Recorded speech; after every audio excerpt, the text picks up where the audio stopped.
Proverbs 21. The king's heart is like channels of water in the hand of the Lord, he turns it whichever way he wishes. Every man's way is right in his own eyes, but the Lord weighs and examines the hearts of people and their motives. To do righteousness and justice is more acceptable to the Lord than sacrifice, for wrongs repeatedly committed. Haughty and arrogant eyes and a proud heart, the lamp of the wicked, their self-centered pride, is sin, in the eyes of God.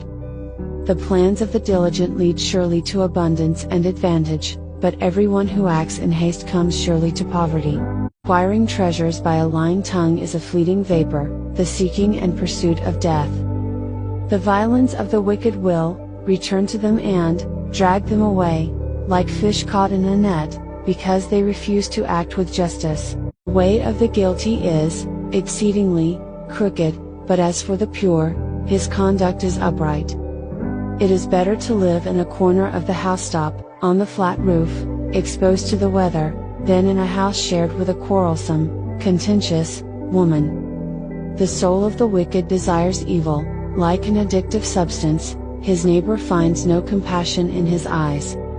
When the scoffer is punished, the naive observes the lesson and becomes wise, but when the wise and teachable person is instructed, he receives knowledge. The righteous one keeps an eye on the house of the wicked, how the wicked are cast down to ruin. Whoever shuts his ears at the cry of the poor will cry out himself and not be answered. A gift in secret subdues anger, and a bribe, hidden in the pocket, strong wrath. When justice is done, it is a joy to the righteous, the upright, the one in right standing with God, but to the evildoers it is disaster. A man who wanders from the way of understanding, godly wisdom, will remain in the assembly of the dead. He who loves only selfish pleasure will become a poor man. He who loves and is devoted to wine and olive oil will not become rich. The wicked become a ransom for the righteous, and the treacherous in the place of the upright, for they fall into their own traps. It is better to dwell in a desert land than with a contentious and troublesome woman.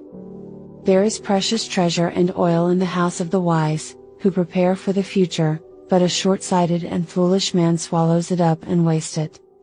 He who earnestly seeks righteousness and loyalty finds life, righteousness, and honor. A wise man scales the city walls of the mighty and brings down the stronghold in which they trust. He who guards his mouth and his tongue guards himself from troubles. Proud, haughty, scoffer, are his names who acts with overbearing and insolent pride. The desire of the lazy kills him, for his hands refuse to labor. He craves all the day long, and does no work, but the righteous, willingly, gives and does not withhold what he has. Sacrifice of the wicked is detestable and offensive to the Lord.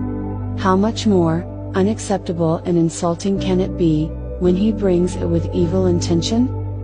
A false witness will perish, but a man who listens to the truth will speak forever and go unchallenged. A wicked man puts on a bold face, but as for the upright, he considers, directs, and establishes his way, with the confidence of integrity. There is no human wisdom or understanding or counsel that can prevail against the Lord. The horse is prepared for the day of battle, but deliverance and victory belong to the Lord.